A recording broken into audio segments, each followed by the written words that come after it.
Japan's $3,000 most luxurious train. Didn't we literally watch this? I feel like I watched this already.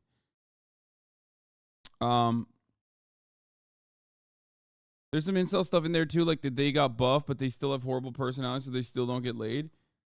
I think who are my favored lifting personalities? Obviously, Jeff Nippard is the GOAT. He is number one on there. He is my favorite. Big time Hasanabi head.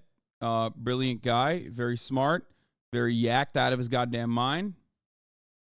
You know, I've had some of the fitfluencers on here as well. I think, is he 260 though? He is not 260, I don't think. I feel like Tate just fucked shit up so much, especially in that community. Irreparable damage? No. The Jimbro community, the Jimbro fitfluencer community's like right-wing perspective predates Andrew Tate. Okay? It's a way before Andrew Tate. Like, that's not by years, decades. If anything, Joe Rogan probably had more of an impact solidifying right-wing attitudes. But Andrew Tate is straight up just he was just a farmer. Like, he jumped on the right-wing train, not because he genuinely was right-wing or anything, but I think mostly because he wanted to take advantage of an already popular phenomena in that community. But having said that, what was I talking about? Overall, I think the reason why there is a lot of right-wing sentiment within the gym community, within like self-improvement, is because it lends itself so perfectly to like individualism and bootstrapping, like hyper-capitalism, bootstrapping mentality. It's not the masculinity focus. I think masculinity plays a role too. Masculinity certainly plays a role in it. Like the presentation of masculinity plays a role in it. But I don't know. I think insecurity plays a role in it as well, for sure. It's just very shitty. It just sucks because I myself am a gym bro who works out every fucking day pretty much. And I think that it's really important. I want everyone to work out. So. No. Quiet. That was crazy. Have you done any of Jeff's programs in the past? No. I saw the vid that talked about the what? Jim Bro to Fascist Pipeline, and it was okay, but it was really reductionist about the left and its ideology. Here it is if you want. I mean, I think that liberalism certainly plays a role in this too. I think that if your broad focus is always like systemic issues, like, I mean, I talk about self-improvement all the time. And in the process of my commentary on self-improvement, you still have people in the chat who will say, well, what about all the social and all of the material conditions that make it much harder for me? And in my opinion, there is certainly an interesting comparison to be made about how incels will regularly talk about like societal hurdles and how that stops them from getting laid. Feminism, women, like getting bodily autonomy, things of that nature, which is fake, versus the interest that leftists have about constantly pointing to material conditions when it comes to operating within the boundaries of their own success within their own bodies, which is real. Material conditions are obviously not the same as like feminism causing you to not get pussy. Obviously, poverty, like being able to get yourself out of the treacherous grip of poverty is a little bit different than, women don't like me because I'm a dork who's deeply insecure and entitled. Okay? However, having said all of that,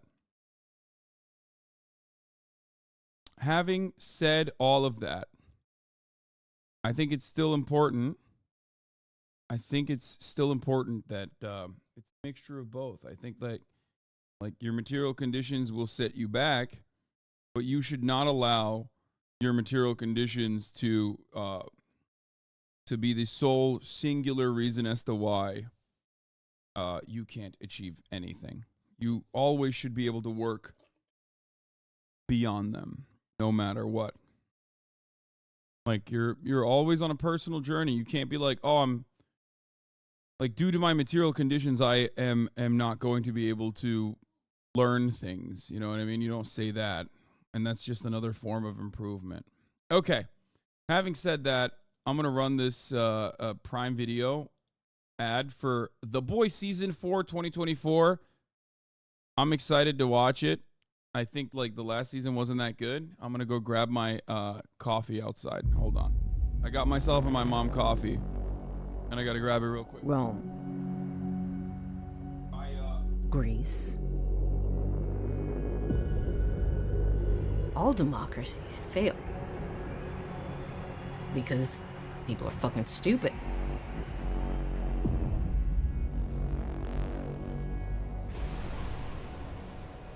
But if you crush the masses, who builds your monuments?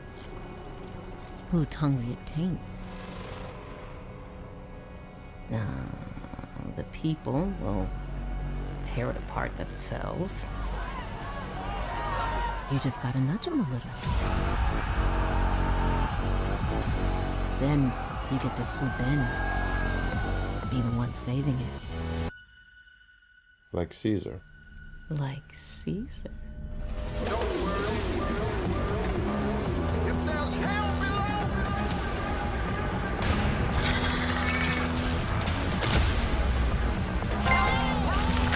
oh hell! Who wants their balls crushed?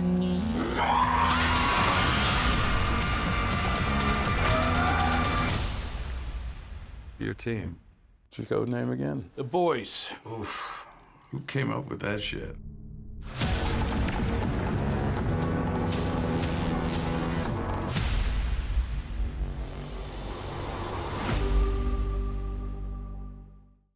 I don't know where this is going to go. I truly don't know where this show is going to go. On Amazon Prime? Okay, got it. I just mean like, how are they going to keep milking it? I mean, I feel like there's a universe out there. I know that Gen V came out. Gen V was supposed to also... Gen V also was like... it's a collaborative project. It plays alongside this. Greece. All democracies fail. Because people are fucking stupid. I feel like it's kind of fucked up that they made the AOC character. I mean, they tailored the character from the comic books that's a bad character overall be AOC. They're using the real world as source material. They can technically milk it to no end. Evil AOC is kind of cool. I take it you've also watched the Fallout teaser. I have not yet, but I am very excited. The Boys in free 2-day shipping. If Amazon wasn't such a fucking monstrous corporation, that would be a funny ass line, but it's just like, eh. Also,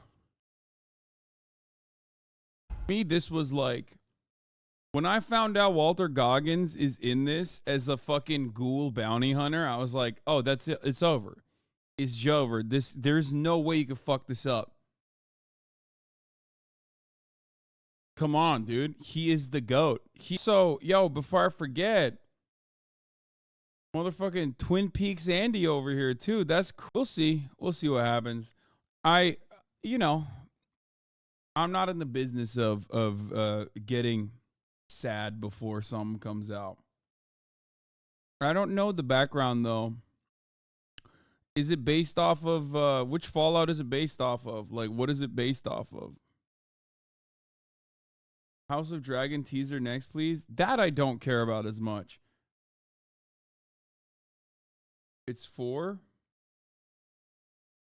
I've never played the games when I'm watching the show purely based on the hyper-realistic portrayal of bombs hitting cities, nuclear bombs hitting cities. Yeah. Fallout is great. It's a great story. Apparently, it will take things out of New Vegas in 4, but it'll be an original story. If it takes things out of New Vegas, it's probably one of the best. That's one of the best stories to take things out of. But yeah.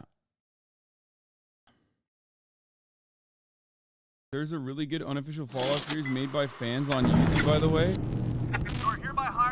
What? This is 12 years ago, man. That's crazy. Track and return the slave known as Scarlet to her respective owners in New Vegas. Should you encounter the ghoul... Chatters will literally be like, dude, oh my god, this Amazon Prime Studio show fucking is ass cheeks and it looks fucking fake and shitty and cheap. And then we'll be like, here, watch this YouTube fan-made content from 12 years ago. Okay, wait. What if we give you the additional bonus to not kill us? That sounds pretty good. Would you just shoot him, please? Is that Steven Crowder? Is that Steven Crowder? Okay, wait. Oh, it's not. Good. Would you just shoot him? Like when he goes, that sounds pretty good. Like right here, I'm like, that's Steven Crowder. Pretty good. What the hell was that? You guys missed. Sounds dangerous. We probably should have shot them when they went for their weapons. That's what we opened with. That was our thing. This is from 2010, man. Like, they're doing their fucking best, okay? I'm surprised they haven't said the N-word yet. All right? Chill out. It's just like, this is a YouTube video from 2010, okay? Yeah, F-slur incoming, okay? Straight up. I saw the Mad Max spin-off trailer yesterday. It looks fine.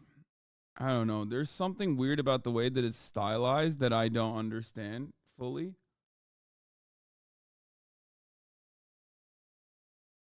Well, the channel was awesome. They taught at home SFX for film. I saw the Yu Yu Hakusho trailer. That just looks straight up like a Japanese live action rendition. Japanese live action and Western live action renditions of anime are very different. Yu Yu Hakusho straight up looks like a Japanese live action rendition. So, but with what, I don't know.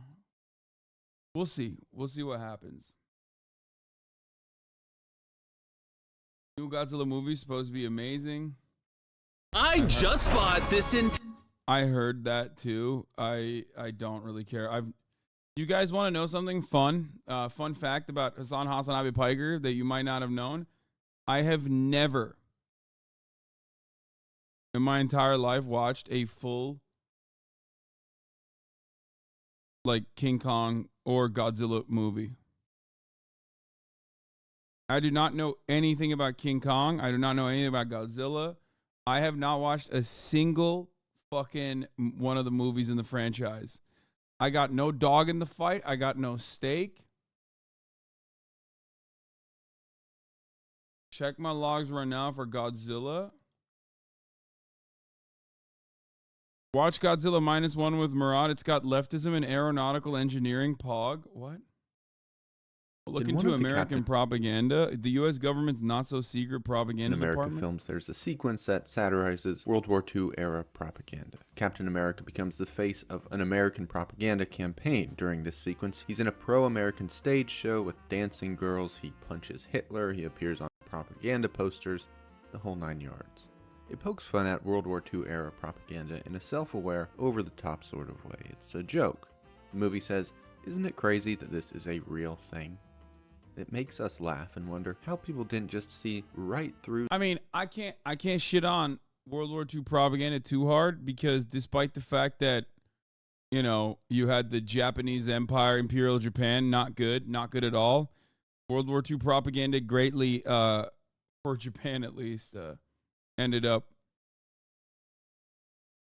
playing a formative role in the mass development of what we know as anime. So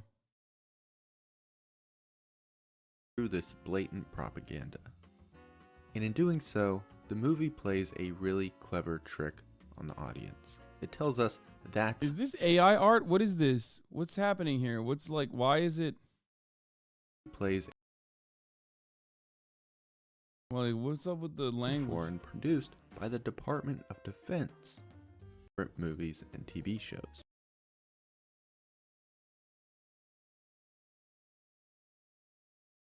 Shin Godzilla is good. It's a satire about Japanese political bureaucracy made by the creator of Evangelion. All right, let's watch Stalker 2 trailer as well.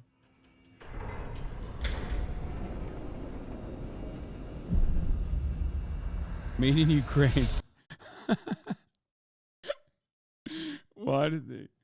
Oh, man. I feel like that's partially because they're like, you know, we're Ukrainian. Obviously, you know, help us. Okay. But also, I think part of the reason why they fucking say that is to separate themselves from being Russian. Like, they literally don't want the product to be fucking tainted with the Russian stink.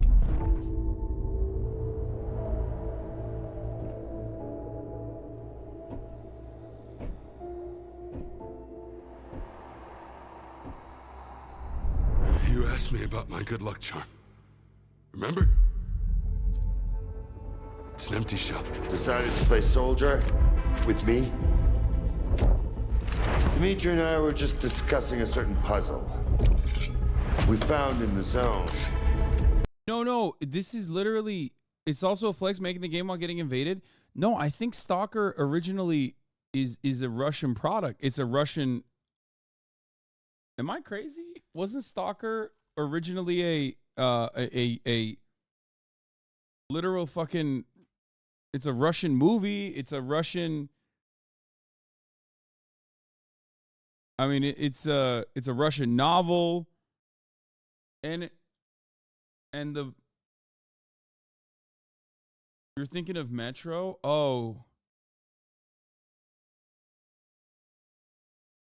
you know what? I might be fucking it up.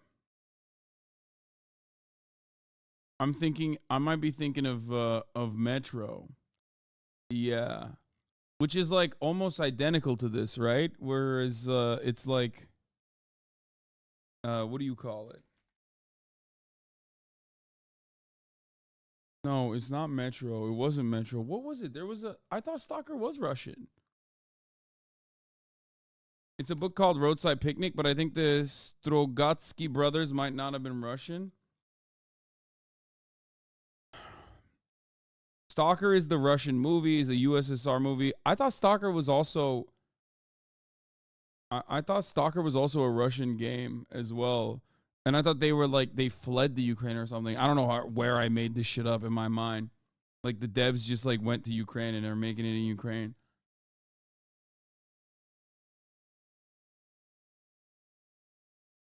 No, Metro is in Moscow. Metro Stalker is in Chernobyl. One of the devs spoke about the war and the game and what the game now means to Ukraine when they premiered this trailer a few days ago. Stalker's dev studio has always been Ukraine based. Oh, okay, I was wrong about that. I was thinking, yeah, I mean, Stalker, the Russian movie, is the Soviet science fiction art film directed by Andrei Tarkovsky with a screenplay written by Arkady and Boris Strugatsky, loosely based on their 1972 novel Roadside Picnic. Stalker, while not directly Russian, takes a lot from Russian Picnic. Anyway, whatever.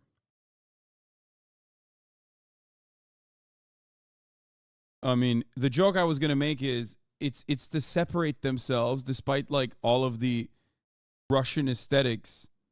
It's to separate themselves from Russia for a Western audience. Is the joke I was going to make. That's the reason why they're like, this is made in Ukraine. Like, I know everybody looks Russian from your perspective because you don't know anything and you think they're all, you know, everyone is Russian. But this is different. But we can't quite seem to get all the pieces to fit. Maybe you can figure it out. It reminded me that we used to be puppets. I took just one awkward step, and my whole world plunged into darkness. I'm sorry, Strider.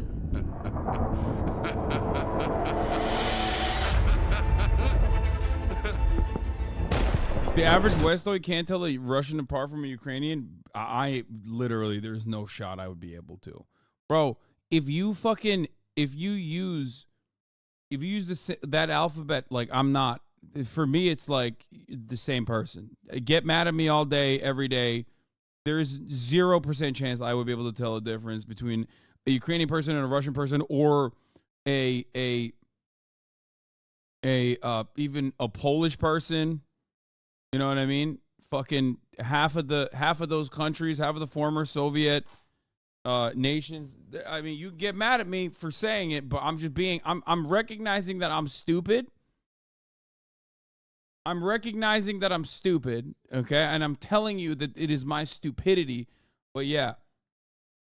Which, for the record, if it wasn't for language, the same goes for Armenians, Turks, and religion, obviously. Armenians, Turks, and Greeks as well. That's a Turkic take. No, literally, it's true. It's true. It's also being like, wow, I can't believe you don't know the difference between someone from Taiwan, a Taiwanese person, and a Chinese person. Like, well, okay. Okay, man. Sure. How the fuck am I supposed to figure this shit out? The day the perceived fields were turned off, suddenly, the voice of Monolith was gone. I felt as if I was awakening from a years-long coma. And through this... For the record, before people get mad at me, I didn't say like Korean and Japanese person. I said Taiwanese and Chinese person. So, you know, that wasn't me being racist. Scope. We saw the body of an unknown soldier fall. We had a simple choice. Sit back and just wait for another super emission. Oh my God, they got Lex Fridman in this? That's crazy. Lex Fridman / also the Russian assassin who killed the ambassador in Turkey. Is that Zelensky? No, he doesn't look like Zelensky. Take a chance and get control of the anomalous energy. This looks bomb, dude. This looks fire as fuck. Didn't choose that path. Unlike you.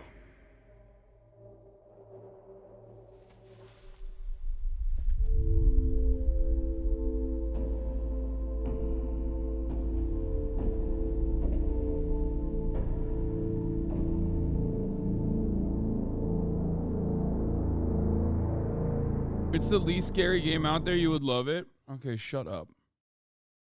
Did you play the Metro series? I played it a little bit.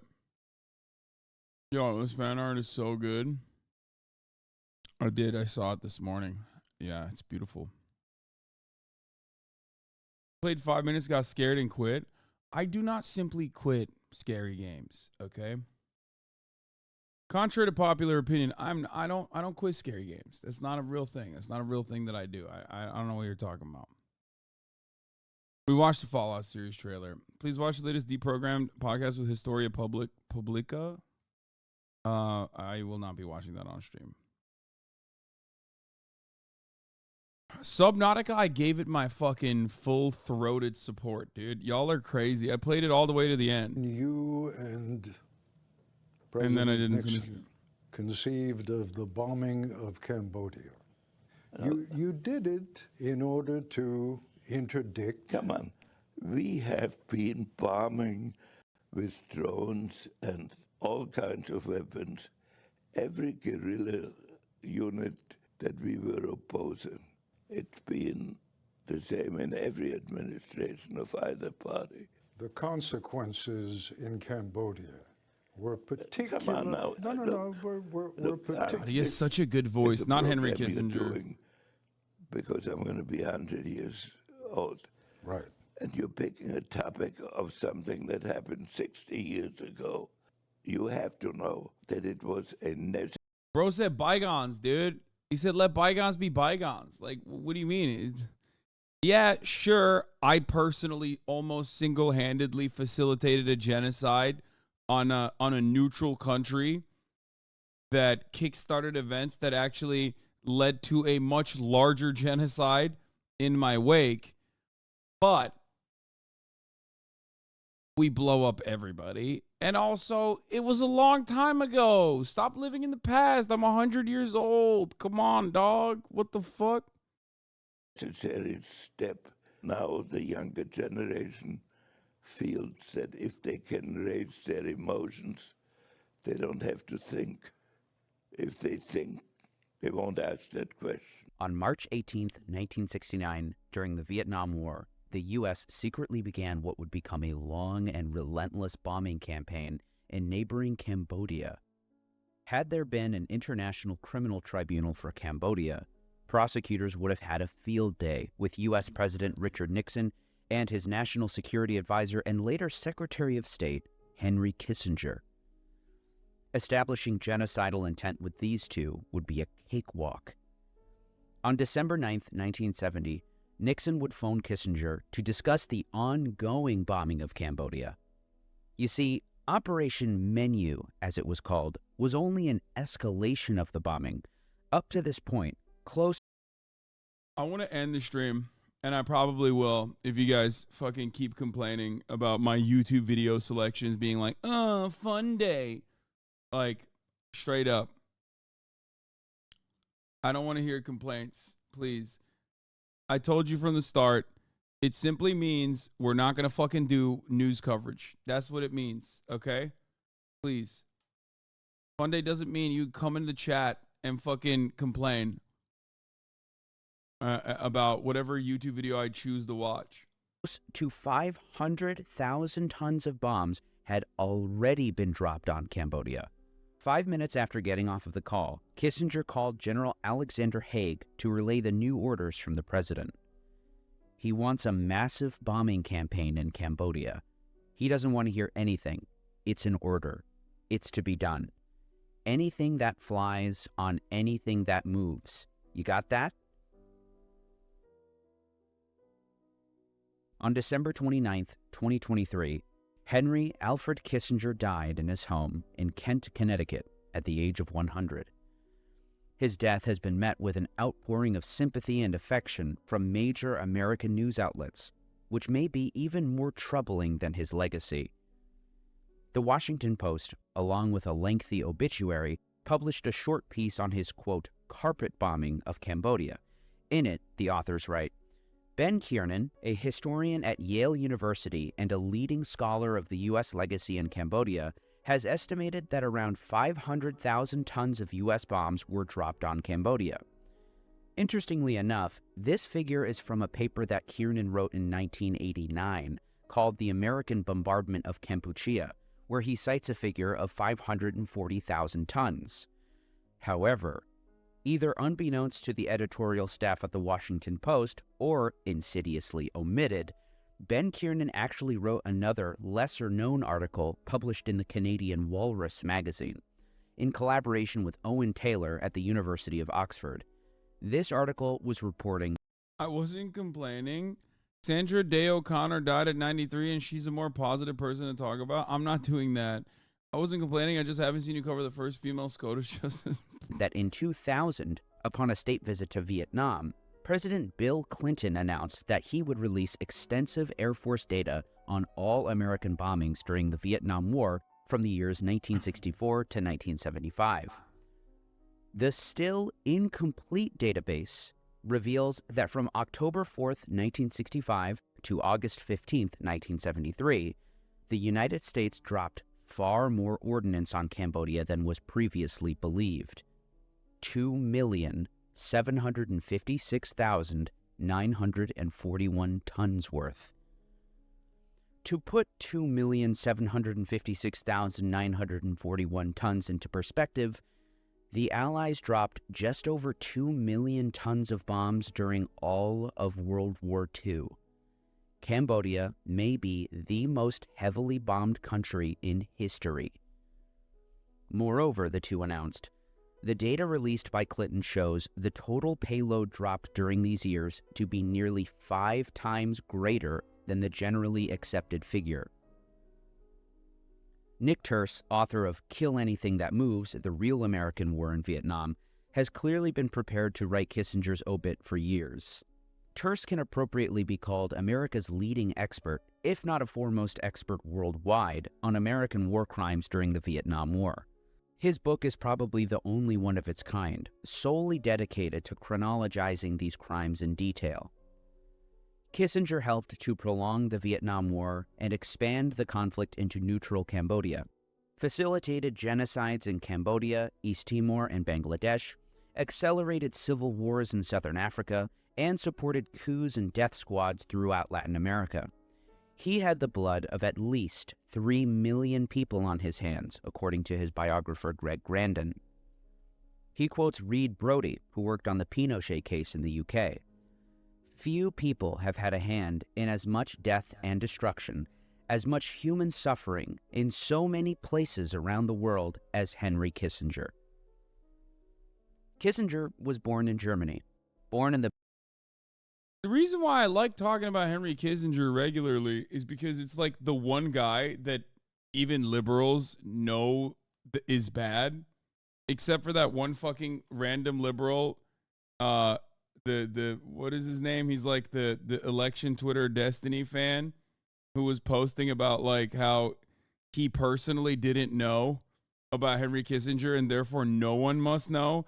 Except for that fucking one guy, most people know who the fuck Henry Kissinger is, right? This is perhaps the most unintentionally revealing thing anybody's ever said on this website. This fucking guy, I had no idea who Henry Kissinger was before today, to be honest, and I'm pretty sure it's the same for most people currently giving strong opinions about him. It's like the guy that everyone knows. The reason why I like talking about Henry Kissinger is because he is unironically like the singular evil that every single person knows is bad. So even liberals will say he's bad. But like his legacy is not all that different from the rest of the American foreign policy apparatus. Like they've done a truly unimaginable amount of evil. You became really sad lately. You on drugs? Are you proud of yourself lately? You became really sad lately. Are you on drugs? Yeah, I wonder if I'm really sad for reasons that I've been, openly mentioning over and over again, which is the fact that I've been covering so much death and destruction nonstop for the past 2 months. Anyway, for most people, especially like boomers and stuff and millennials, like older millennials and shit, like Henry Kissinger is the one guy that everyone's allowed to get mad at. I mean, even Joe Brandon, who I guess had his own personal differences of opinion with Henry Kissinger, laid out like the worst obituary you can get for a person. It was short, it was brief, it was mostly talking about how Brandon and Henry Kissinger had beef, which is ironic because Joseph Robinette Brandon eulogized a fucking white supremacist Dixiecrat. Like, and not that long ago, too. It's not like he eulogized him in like the 70s, okay? Strom Thurmond, the Brandon Strom Thurmond eulogy is like not that long ago. Here, let's see when he did it. At the funeral, Joe Biden once spoke at Strom Thurmond's memorial service. How do people feel about that now? When was it? Nearly 20 years ago. Okay, I mean, still It's not fucking in 1970. It's in 2003. You know what I mean? We at that point, we were well aware, not a good guy. Not a good guy. It's still entirely too recent for Brandon to fucking eulogize a white supremacist. So it wasn't that long ago. I know, I'm a fucking boomer. Shut up.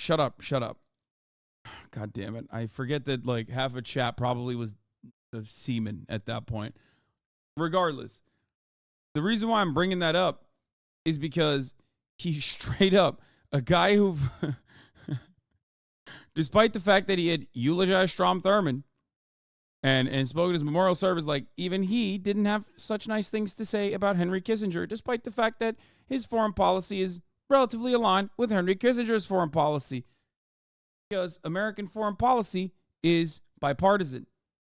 The reason why I like to talk about Henry Kissinger is because he is a very popular figure and a sole evil, like a singular evil that many liberals understand is like a bad guy, even though what he did was no different than all of the foreign policy apparatus decisions that predate him and came after him as well, with some exceptions. Okay? Oh, that's right. Talking about shit happening even when you are 90% in the wrong. Still proud? What? I'm totally wrong 90% of the time? You have to be on crack cocaine if you think that I'm totally wrong 90% of the time. What? Are you on drugs? What's happening? Are you the one on drugs? Maybe you should be on drugs. Lithium specifically. You're schizo posting in the chat. Like you? Okay, thanks, chatter. All right, come back with like something clever and interesting if you want me to respond to your trolling. This is a super low effort. Anyway. But the reason why I like talking about Henry Kissinger, like I said, is because it's like permissible to shit on him. It's permissible to shit on him. Most people who are at least like relatively knowledgeable, he is the guy that everyone fucking says is bad. And I think it's a good way to open up that conversation to a much broader audience to be like, oh, if you don't like Henry Kissinger, well, let me tell you about American foreign policy, right? That's what it is. The Bavarian town of Fürth in 1923. A good entry point. He was actually born Heinz. At 15, his family escaped the Holocaust, although at least 13 of their relatives would perish in concentration camps. In the U.S., he became Henry. Henry was withdrawn and bookish. In 1943, he was drafted into the Army and went on to lead raids in Gestapo houses, earning himself a Bronze Star. He attended Harvard University, where he wrote a lengthy doctoral dissertation called A World Restored about European diplomacy following the fall of Napoleon. From Harvard, he was placed in an elite study group at the Council on Foreign Relations studying nuclear policy. He's also like the perfect representation of just like Harvard not being this supposed liberal institution that everybody fucking champions, and instead a hotbed of some of the worst minds, some of the most evil minds and their evil designs. Okay? Yeah, the Ivy League to war criminal pipeline.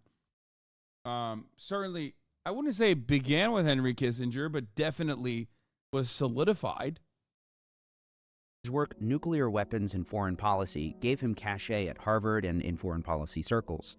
He naturally became a consultant to the Kennedy and later the Johnson administrations. Naturally. In 1968, he was offered a job in the Nixon administration. To his admirers, he was the brilliant architect of Pax Americana, the chess grandmaster. To his detractors, and even some friends and former employees, he was vain, conspiratorial, arrogant, and short-tempered. Yeah, he was a relentless ass kisser who would not be able to do a fraction of the fucking political machinations that he wanted to do for any other country. Okay? Talk to me when you're a brilliant fucking networker, when you are, I don't know, not in the United States of America, but like any other fucking country. Okay?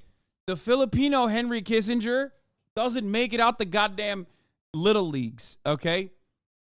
Like, motherfuckers act like, yeah, like, can you imagine doing this for North Korea? Like, you don't do anything at that point. Like, it doesn't matter who you are. It doesn't matter what your mentality is. You're doing it for America. Of course you're going to be able to fucking get away with whatever kind of wheeling and dealing you want to do. A man capable of praising a top aide as indispensable while ordering the FBI to illegally tap his home phones to see if he was leaking to the press. He was lauded for foreign policy successes. As the impresario of Nixon's... Yeah, the only people who can fucking applaud Henry Kissinger, who are allowed to, despite the fact that he was a warmongering monster, awful piece of shit, war criminal, all that good stuff, is the Chinese. Okay? If you're Chinese, then, you know, whatever. You can have that one. But other than that, it's just ridiculous. Historic opening to China, and as the theoretician of détente with the Soviet Union. Also, Henry Kissinger, the first 30 seconds of this video has a 9/11 joke. What is this?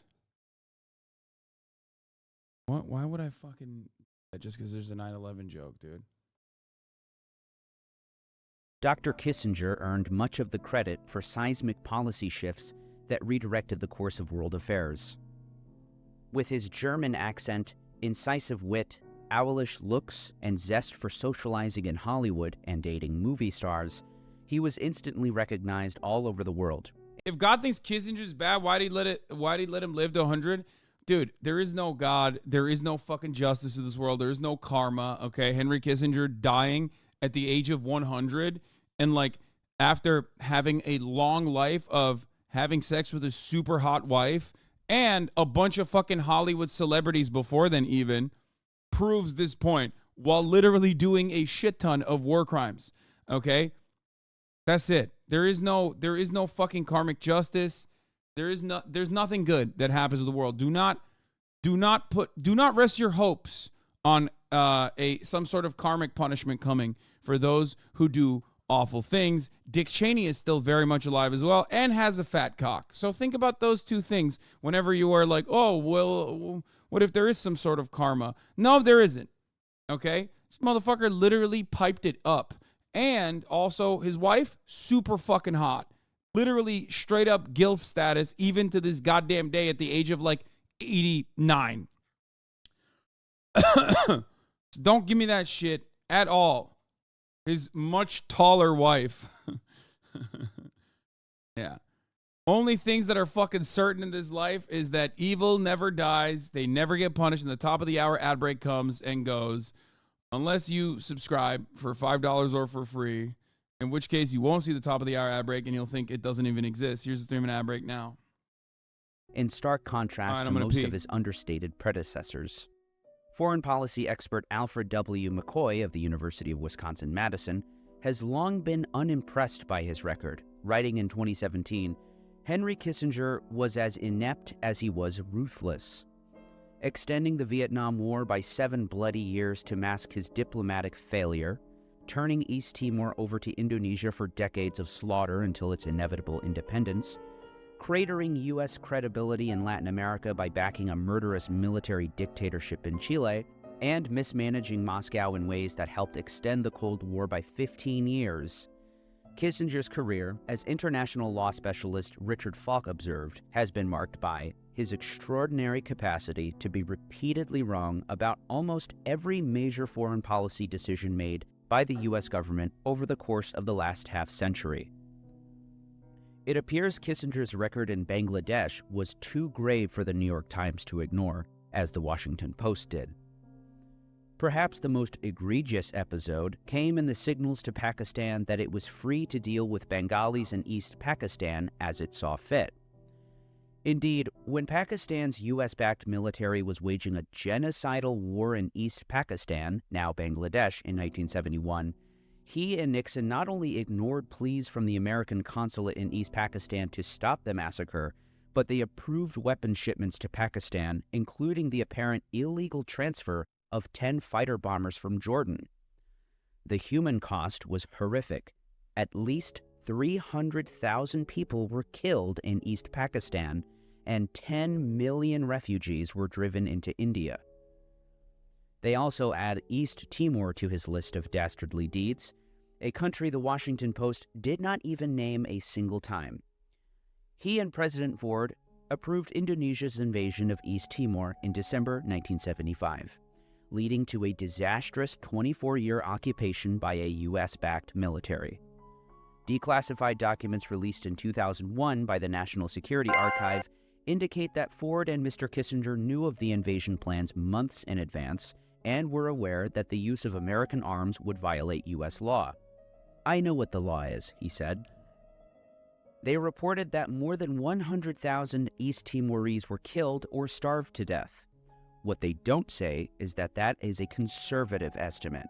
And Dude, also, like, East Timor, only a continuation of what happened in Indonesia even before Henry Kissinger, which is why I think it's important to talk about from the framework of like how absolutely devastating American foreign policy on Indonesia has been. Like 3 million people suspected of being communist. 3 million people absolutely fucking destroyed, getting pulled out of their homes, being tortured, being murdered. Just unimaginable amounts of evil directed by the United States of America. Make no mistake. Okay? Straight up giving lists of suspected communist targets to the fascist militias, the fascist military junta that took over the country out of the reasonable fears that communism might become too powerful of a force in the country. Only a mere part of the coalition government at the time. But that was too much. And it was done before Henry Kissinger. And it was done with one simple goal in mind: to show the rest of the world that, yes, if you are a striver, a right-wing striver, and you want to fucking gain prominence and you want to gain control over your own country, well, if there's any communist forces in your country and you want to fucking eviscerate them, we will give you all the tools, we will give you all the guns, we will train you, we will help you. Okay? Always. And the number could be as high as 180,000 or up to a quarter of the entire population. They also don't mention that, according to the UN's Truth Commission set up after the Indonesian withdrawal, that mass starvation was used as a weapon of war. Of course, one has to mention the notorious Operation Condor, unmentioned by the New York Times or the Washington Post, but like I said, Nick Turse was prepared. "You did a great service to the West in overthrowing Allende," Kissinger later told General Augusto Pinochet, the leader of the military junta that went on to kill thousands of Chileans. In Argentina, Kissinger gave another green light, this time to a terror campaign of torture, forced disappearances, and murder by a military junta that overthrew President Isabel Perón. During a June 1976 meeting, Kissinger told the junta's foreign minister, "If there are things that have to be done, you should do them quickly." The so-called dirty war that followed would claim the lives of an estimated 30,000 Argentine civilians. 3,000 of which were straight up Jewish, by the way. The largest pogrom since World War II was not actually, or the largest like anti-Semitic attack, the largest number of Jewish people being killed or vanished was not actually October 7. October 7 death count is 1,200. Okay? The largest one was in Argentina. Turse reminds us that... But hey, it's okay. Javier Milei is the greatest defender of Israel, so it's fine. Even though he literally apparently has like former Nazis or neo-Nazis in his cabinet. But it's okay. It's fine. Guys, it's okay. He's America. He is... Netflix turned Pinochet into a vampire? Wait, what? The fuck is that? Yeah. They should have asked Jewish prisoners about their supposed plans to take over Patagonia. Did Javier Milei actually say he's gonna convert to Judaism too, or is that like a meme? Because I saw that and I was like, it seemed like one of those things that's just like no shot. But Javier Milei is like such a fucking there. I don't believe that. I don't believe that that's real. Because like it seems to be one of those things where it's just like so fucking stupid.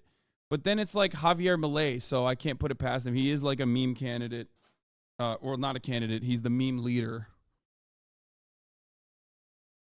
Kissinger stoked a war in Angola and prolonged apartheid in South Africa. In the Middle East, he sold out the Kurds in Iraq. After Washington, Kissinger became wealthy through founding a consulting firm, Kissinger Associates. Terse writes, the firm leveraged Kissinger's reputation and contacts to help huge multinational corporations, banks, and financial institutions, including American Express, Anheuser-Busch, Coca-Cola, Heinz, Fiat, Volvo, Ericsson, and Daewoo, broker deals with governments. The New York Times put it like so. When Disney sought to navigate the Chinese leadership to build a... Wait, is that for real? Be for fucking real, dog. He headed straight to the tomb of famous Orthodox Jewish rabbi in Queens, donning a kippah in all-black outfit. He visited Menachem Mendel Schneerson's grave to pay respects. Did we do the Mao one-dime video already? No, we will do it, though. I'll box Hasanabi for fun. Dude is huge. I know his dumbass out, though. What's going on, man? This Saturday, we got like... We got all the schizos in the chat today. Well, it's just like all the people who are just like, this is especially because, oh, wait, is this the rabbi who's supposed to be the Messiah? The Messiah guy? Is this the one who, like where they say he's not dead, actually? Wait, let me see. I've seen photos of him in New York before, so if I see a photo of him, I can tell you if it is him or not. I don't think this is him. Judaism's most impactful rabbi. Meet Lubavitcher Rebbe, Judaism's most impactful rabbi. Rabbi Menachem Mendel Schneerson became the leader of the Chabad Lubavitch in 1951. He created a global phenomenon that would change Judaism forever. Chabad Lubavitch is one part of the greater revival movement called Hasidic Judaism, which developed in the 18th century and began to spread across Europe, with each Hasidic court following their own religious leader. Rebbe, scholar, engineer, and a visionary leader, the Lubavitcher Rebbe created a blueprint for how to spread a love for Judaism. With his guidance, and emissaries, or shluchim, have built Jewish infrastructure across the globe, ensuring that Jews will... Oh, yeah! I think this is the guy. His followers still, like... His followers are the ones that, like, go up to people that they suspect of being Jews to be like... and try to get them back into the faith, right? Like his goal is to reconvert like Reform Jews or whatever. Isn't this the guy? Not entirely, no. Are you Jewish? No, I am not. Anyway, according to the source, the Argentinian leader took part in a Judaic worship service in the country's capital of Buenos Aires, where he received blessings from a rabbi. Bro, it doesn't fucking... It doesn't, you don't convert to Judaism like by getting blessings from a rabbi. You know, there's like a hella fucking hard shit that you have to read books and shit. It is the only religion that is like super strict and very difficult to become a part of. It's a very long process and it's not that easy. Bro, you can't even be considered full Jewish unless your mother is Jewish. You know what I mean? Like you have to, like it's a matrilineal bloodline. So like if your father is Jewish and your mother is not, you technically aren't full-blown Jewish. No, you can convert. It's just very hard and you will get rejected. It's the only religion that doesn't. That's not true? Wait, what? What do you mean that's not true? Patrilineal Jews are accepted in more liberal sects. It's only Orthodoxy that rejects patrilineal Jews overall. I mean, it is true. It's like it's a matrilineal bloodline, I mean, you can still be culturally Jewish. You can be accepted by Reform Jews, which is the, like, especially in America, is like the majority. But as far as like not having any Jewish bloodline and like being and getting converted into Judaism, you have to do a shit ton. How the fuck did we get here? Oh, we were talking about the dirty wars. Okay, let's continue. The $5.5 billion park in Shanghai, Mr. Kissinger got the call. Kissinger also continued to write policy recommendations and articles and advised every single president from Nixon onwards. Indeed, current Secretary of State Anthony Blinken said upon Kissinger's death that he had sought counsel from the former diplomatic chief many times, including most recently about a month ago. Those who may be dismayed at how long Kissinger was able to live may have some solace in the fact that a mind that could unleash such hideous man-made horrors onto untold millions of people throughout the world, and do so without hesitation or apology, will never speak or advise another sitting U.S. official for the rest of time. And we can all breathe a deep sigh of relief for that. Except it came too late. Way too late. Far too fucking late. Hey, at least now that Kissinger has created the world's second most powerful gender neutral bathroom, U.S. policy might get better. No, his policies. I need to reiterate this quite a bit. Policies are not unique to him. They're not like individual at all. That's why Spencer Ackerman said he is not unique but exemplary of U.S. foreign policy. Like he is. That's why I like using him as an entry point, as a launch-off point to talk about all matter of different things. And it's not realpolitik either. It's not. I don't even consider what he. It's a school of political thought now. Like realpolitik, like as far as Mersheimer goes, for example, I'm fairly certain that Mersheimer would have a shit ton of disagreements, and I know that he had a shit ton of disagreements with Kissinger. He didn't innovate anything. I would not say he's the architect of the military-industrial complex at all. Absolutely not. This is why I use the Indonesian example when I talk about how little Henry Kissinger deviated from American exceptionalism. He's just simply the one guy that everybody knows is bad because there's like a human face to all the violence. You know what I mean? And he never, ever, ever would have been able to achieve anything if he wasn't working inside of the American military machine. Indecipherable politics that are incredibly self-serving only work when you are the guy that is on the American empire throne. He's the face of the wars America doesn't like. No, I mean, America loves all the wars. The Great Proletarian Cultural Revolution, typically just referred to as the Chinese Cultural Revolution, is one of the most politically contentious events of the 20th century. It took place 17 years after the creation of the People's Republic of China, which was officially established in 1949 after the communists achieved victory over the KMT nationalists in the Chinese Civil War, who then fled to the island of Taiwan. The Chinese Cultural Revolution did not officially begin until 1966, and it officially lasted until 1976. While the Cultural Revolution technically lasted about 10 years, most scholars agree that it really only lasted about 2 years, as its mass phase, known as the Radical Period, only lasted between 1966 to 1968. From there, it basically devolved into a period of factional warfare, resembling a civil war, when it was finally put down by the People's Liberation Army, the PLA. The Cultural Revolution is an extremely bewildering period of history that is deeply misunderstood, and almost all videos about it on YouTube are very poorly researched and very oversimplified.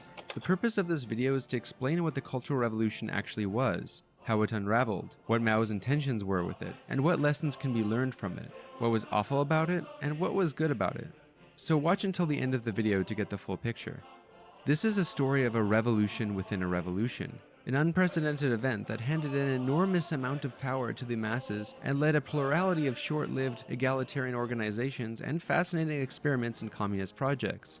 The story is also, however, a tragedy of mass hysteria, mob violence, psychological trauma, self-sabotage, cannibalization, paranoia, resentment, and leftist infighting like you have never seen before.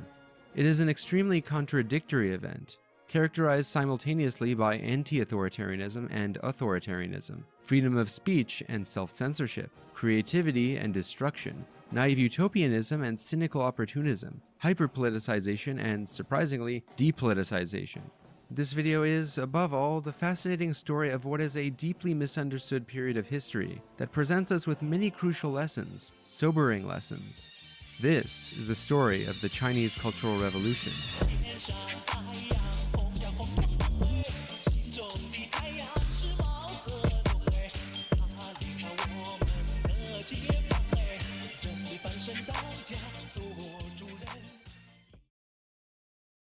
This video documentary was originally inspired by an essay on the Cultural Revolution that I wrote and recently published in a book titled Underground Theory.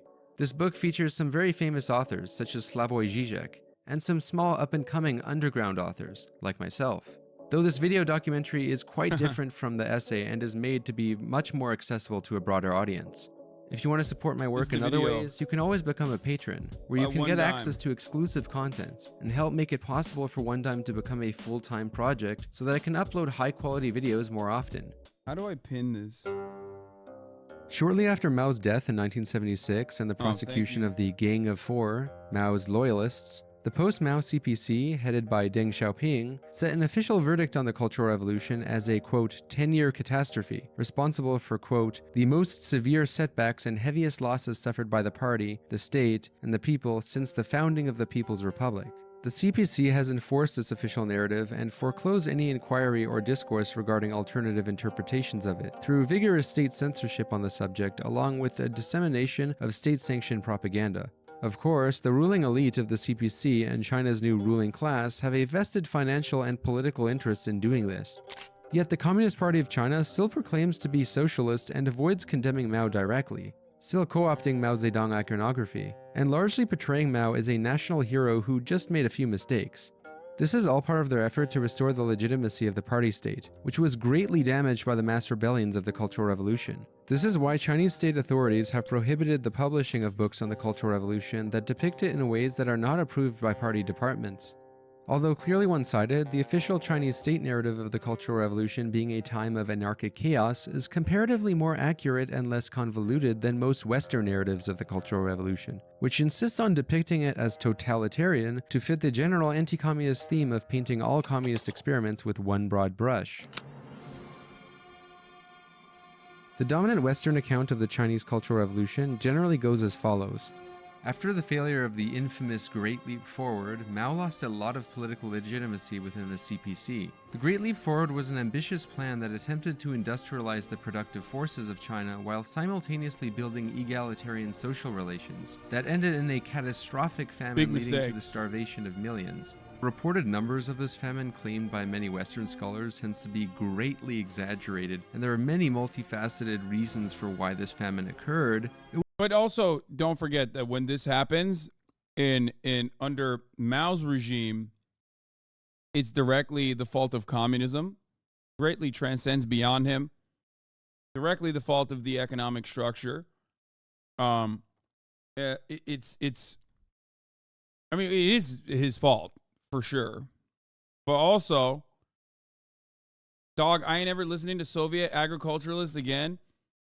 There were some L's that Soviet agriculturalists took, partially as a consequence of a lack of technological improvement.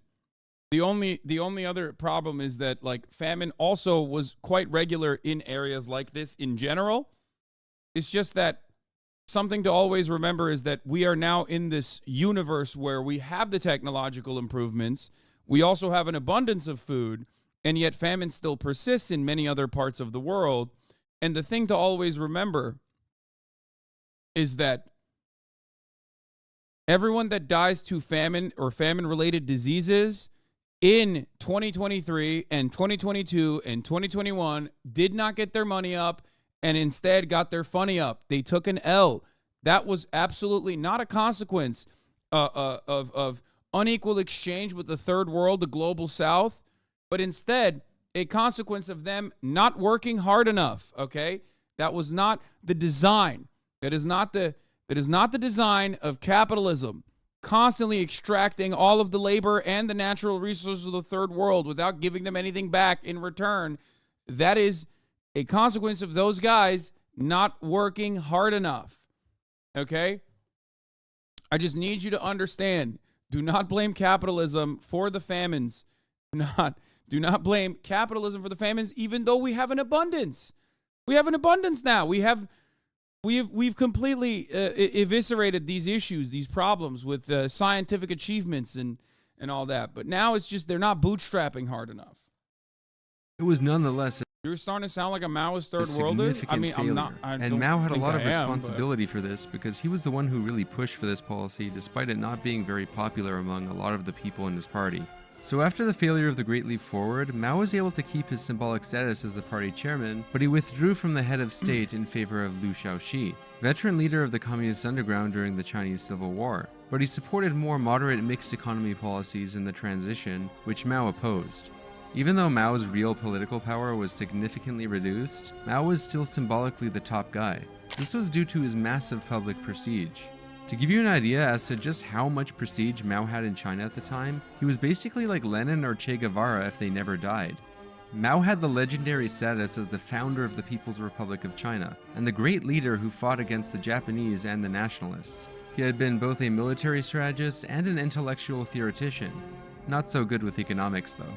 But he had very little actual political power in terms of decision-making, as daily administration was now in the hands of President Liu Shaoqi and the party Secretary General Deng Xiaoping, who were seen as more competent managers of the economy. Mao was supposed to be consulted on major decisions, but his ideas were no longer usually followed, and he complained that he felt, quote, like a corpse at a funeral. From here, most Western historical accounts of the Cultural Revolution assert that Mao began plotting a Machiavellian strategy to restore absolute power, and many argue that Mao's motives behind this were provoked by events that occurred in the Soviet Union. Mao's paranoia allegedly started with Nikita Khrushchev's secret speech, which denounced Stalin's crimes and the cult of personality after his death. Mao was afraid that the same thing would happen to his legacy, and he became even more paranoid about 10 years after when Nikita Khrushchev was later displaced by Brezhnev in a soft coup. And this culminated in the Sino-Soviet split, which occurred for a wide variety of reasons, but it was presented as a conflict over revisionism. The accusation was that the Communist Party of the Soviet Union under Khrushchev abandoned class struggle.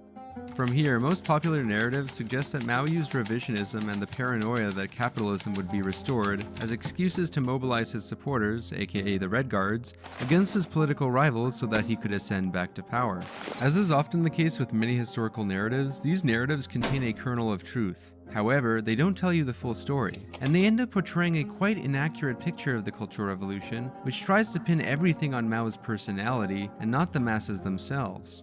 Such one-dimensional narratives, often believed by both the right and the left, completely ignore the agency of the masses themselves in advancing the most remarkable achievements of the Cultural Revolution, as well as its most destructive elements. Before uncovering the true story of how the Cultural Revolution began, how it transpired, and its aftermath, it is helpful to first highlight some overlooked aspects of Communist China under Mao before the Cultural Revolution, and how it differed from the USSR under Stalin.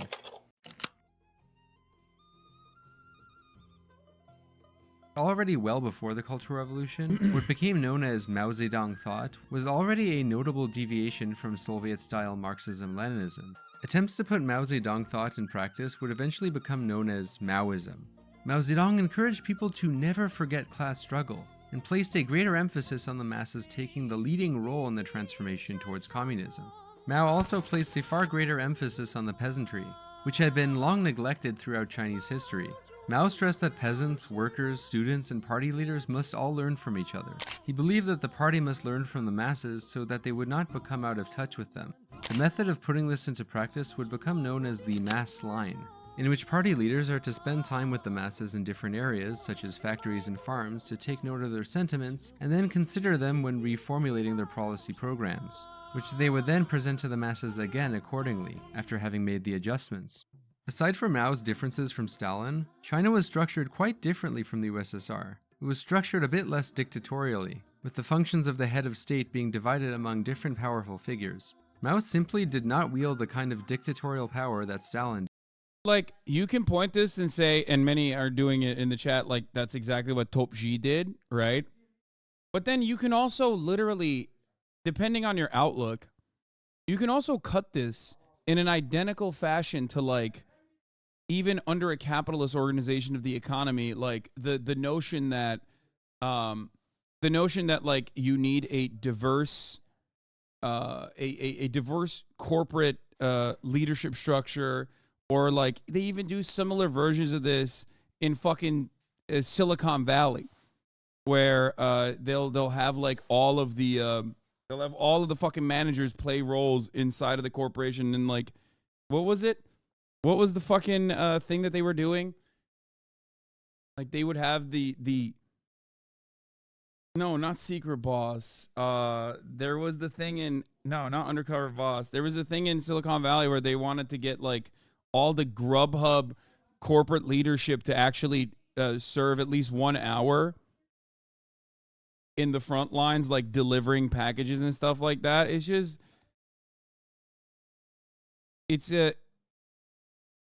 it's only when you slap the socialism sticker on it where people go, or it was DoorDash, yeah. It's only when you slap the socialism sticker on it where it becomes this like terrifying prospect. But nevertheless, the Communist Party of China still ran a one-party dictatorship, with the Chinese constitution granting the CPC the supreme authority to rule China indefinitely. The power of the CPC, however, would be greatly challenged by the Cultural Revolution, as it gave unprecedented power to the masses, fostering a political climate that was anything but totalitarian, but nonetheless terrifying. The Cultural Revolution marked the greatest challenge to the Chinese Communist Party's authority in history. While the Great Proletarian Cultural Revolution became one of the largest mass movements in history, taking on a highly anarchic, decentralized character, it began for the most part as a revolution from above. It was initially facilitated but not controlled by the party center, and it wasn't long before it took on a life of its own far beyond the control of Mao or his party. Most scholars agree that the main series of events that led up to the Cultural Revolution occurred between 1965 and 1966, and they were ignited by a highly politicized debate surrounding a play called Hai Rui Dismissed from Office. The play had been written 5 years earlier by a man named Wu Han, who is a historian, playwright, and politician. The play Hai Rui Dismissed from Office was an allegorical drama set in the Ming Dynasty, and it celebrated the heroism of a virtuous official who had been deposed by a tyrannical emperor for having spoke out against him. Initially, Mao actually loved this play, but many people in his circle eventually interpreted it as being an implicit critique of Chairman Mao and his dismissal of the party members who spoke out against his great leap forward. The first discussions of a great proletarian cultural revolution in China were heard in November 1965, when the literary critic named Yao Wenyuan, on behalf of Mao and his wife, Jian Qing, wrote a Thank you, Dig Hay 5363 for the 25 get the sub. Critique of this play. Yao's criticism of this play was not just that it was implicitly about Chairman Mao, but rather the main criticisms was that the play portrayed peasants as politically impotent and in need of saving by benign bureaucrats, among other things that leftists disliked. This critique ignited a discourse that became highly political, known as the Hai Rui controversy. It brought long-standing grievances to the surface, provoking public debates surrounding the corruption of party officials, China's revolutionary path, and concerns regarding elements of bourgeois or feudal elements in Chinese culture that were said to be holding back the transition to communism. This controversy would go on to set the stage for the Cultural Revolution. Mao used the Hai Rui affair to bolster a critique that he had been voicing for a long time, which was that the existing state and party apparatus was allegedly dominated by bourgeois ideology and threatened to reproduce capitalist-type socioeconomic relationships in society at large. Mao believed that the Chinese Revolution had reached a point of stasis. Mao argued that a regression away from communism could only be avoided by raising the political consciousness of the masses, by revitalizing the socialist spirit and ideals of the revolution, and by refashioning a state structure guided by so-called proletarian ideology. Following the onslaught of scathing critiques of the Hai Rui play catalyzed by Yao Wenyuan's essay, The Communist Party apparatus started to get a lot of heat from the public due to censoring the essay for weeks despite Mao's objections. So Mao used the Hairui incident and the debates that it had provoked to first call for a cultural revolution in 1965, initially pursuing a revolution in the superstructure, the field of culture and ideology. Remember, during this time, Mao did not actually have that much real political. That's what you do when you don't have real political power. You just fucking chirp about culture. Power. He had a lot of prestige, and with the help of his allies in Beijing and Shanghai, Mao was able to get rid of conservative elements from the cultural state apparatuses, such as state instruments and educational institutions that controlled the flow of information.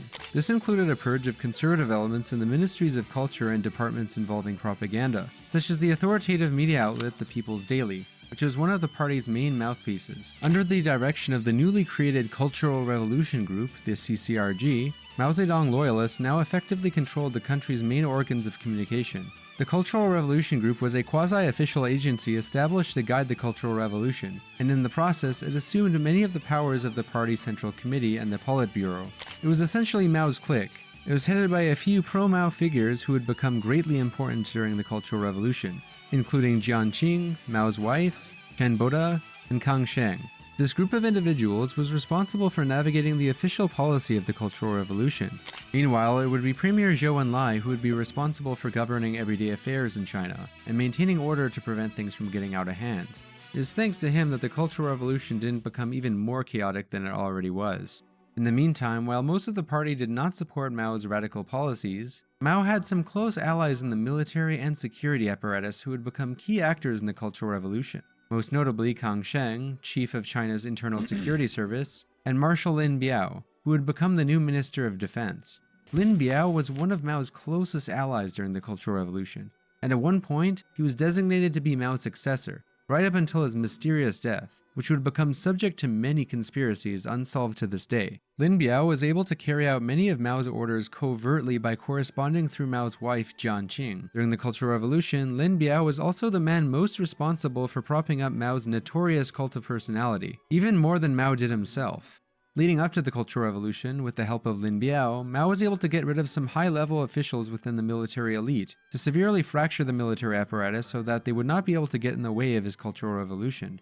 Initially, many of the higher-ups in the party just assumed that the unfolding purges was just going to be a similar thing to the prior campaigns that were focused on targeting individuals whom Mao deemed untrustworthy. So the conservative faction of the party did not quite realize the full extent of the power struggle that had been unfolding, at least not until it was too late. Assuming that Mao was simply just attempting to carry out a few of his typical purges, the party officials could not conceive that Mao's real goal with the Cultural Revolution was to challenge the Communist Party state as a whole. As Mao found his party controlled by people opposed to his more far-left policies, he turned towards new allies outside normal political life, such as the many radicals among the masses themselves. Most of all, radical students, people in the arts, and peasants. Students were encouraged to criticize conservative counter-revolutionary tendencies allegedly held by the professors and teachers, and workers and peasants were encouraged to speak out against the corruption of their bosses and party authorities. This was all made possible thanks to the smear campaigns and purges that dismantled the state apparatus's chain of command, which meant that Mao and the newly formed Cultural Revolution Group were now effectively, although not officially, the ruling entities of the country. Damn, this guy's good.